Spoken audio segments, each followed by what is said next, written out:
Assalamualaikum warahmatullahi wabarakatuh. Abang-abangku semuanya dimanapun berada, jumpa lagi dengan saya di channel Trader Pemula, channel yang untuk para pemula dalam dunia trading. Jangan lupa like, comment, share, and subscribe-nya agar saya sama terus dalam membuat konten edukasi seputar dunia trading. Tonton video ini sampai selesai supaya kalian paham betul bagaimana cara membaca dan menganalisa sebuah kekuatan candlestick yang benar.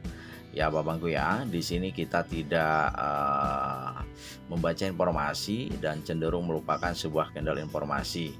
Kita hanya fokus kepada sebuah kekuatan candlestick ya. Karena bertahun-tahun itu banyak orang bingung mengenai candle informasi. Oke, C2 sudah terbentuk. Di sini C2-nya lemah ya. Kita bisa entry buy langsung ya hingga akhir periode. Oke, padahal C3-nya ini belum terbentuk ya. Kita lihat ya. Nah, ini yang sedang berjalan ini merupakan C3.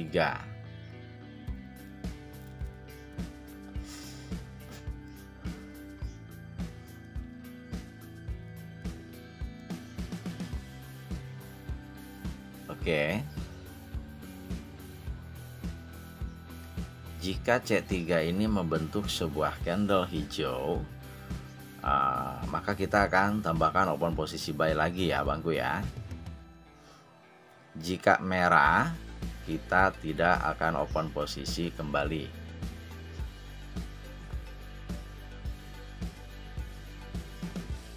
Kita lihat.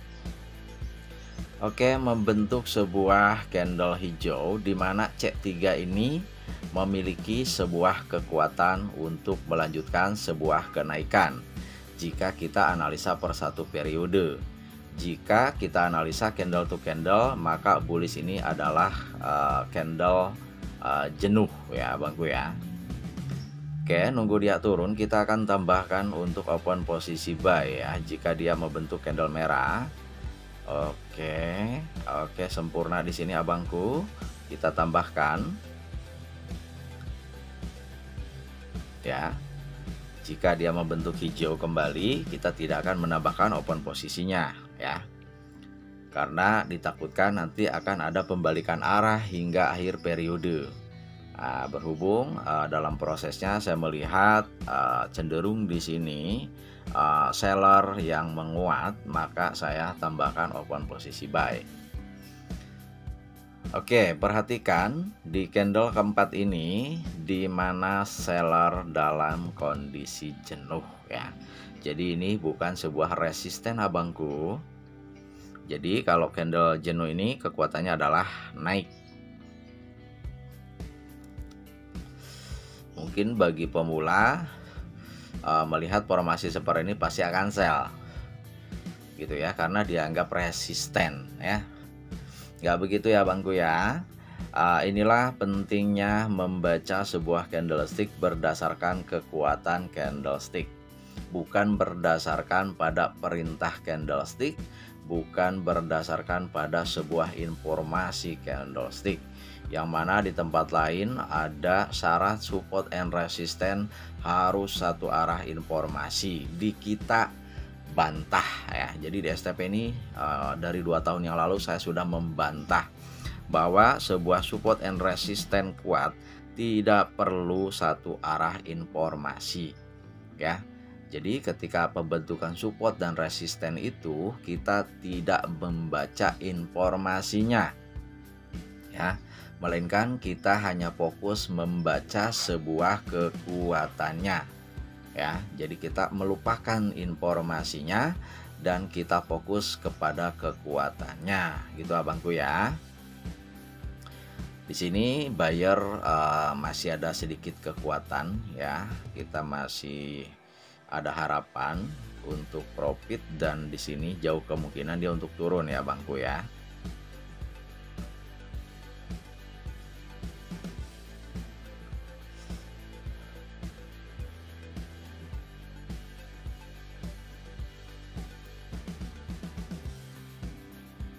Sempurna bangku.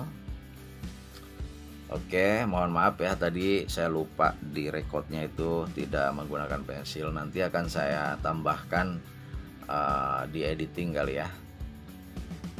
Oke, kita akan menganalisa di periode selanjutnya. Kita sudah mendapatkan candlestick yang memiliki informasi sebuah penurunan, dan kita akan melihat candle yang sedang berjalan ini.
Oke, di C3 ini kita perhatikan kekuatannya abangku. Kekuatannya adalah turun. Jadi di sini kita harus sell ya abangku ya.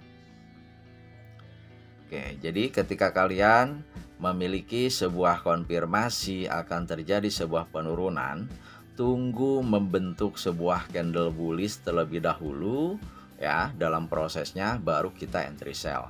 Nah, kenapa bangku? Untuk kita mencari titik tertinggi ya, untuk mencari titik tertinggi ketika kita akan open posisi sell. Jadi kalau abang-abang analisanya konfirmasinya ini akan naik, maka tunggu pembentukan, bukan membentuk sebuah candle merah dulu, tapi proses pembentukan berwarna merah. Maka di saat proses itu kalian entry buy. Sama halnya seperti saya sekarang, dia nunggu ke atas dulu, membentuk proses pembentukan sebuah candle bullish terlebih dahulu, baru saya entry sell, gitu ya.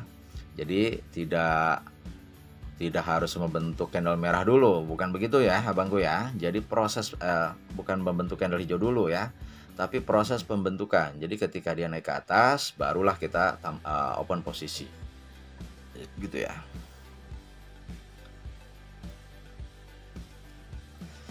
Di sini seller melemah lagi ya. Di sini kita tidak menambahkan lagi untuk open posisi ya bangku ya, karena di sini zona rawan ya, zona rawan. Jadi cukuplah yang di atas ya. Sebenarnya masih bisa ditambahkan di bawah ya. Ketika dia turun itu kita tambahkan buy. Oke, tapi kita khawatirkan masih ada kekuatan untuk turun ya. Jadi cukuplah yang di atas.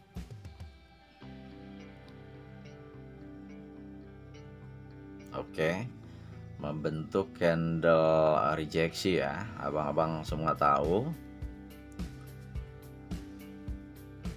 Hati-hati dengan candle rejection seperti ini abangku ya. Perhatikan di sebelahnya dia malah terus turun ya.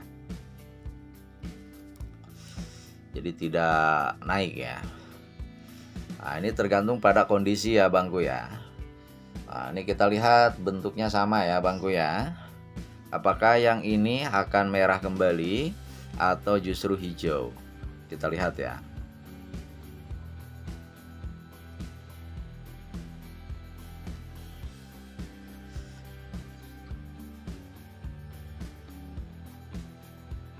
Oke, berusaha hijau ya bangku ya, berusaha naik.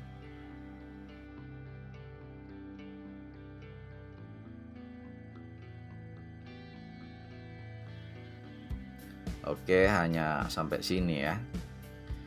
Oke abang-abangku, kita hanya entry 2 kali saja. Mohon maaf ya, videonya ini emang sengaja saya buat singkat, jadi setiap video hanya 2 kali open posisi. Yang penting ilmunya bermanfaat. Terima kasih telah mengikuti STP ya. Selamat siang. Saya akhiri. Assalamualaikum warahmatullahi wabarakatuh.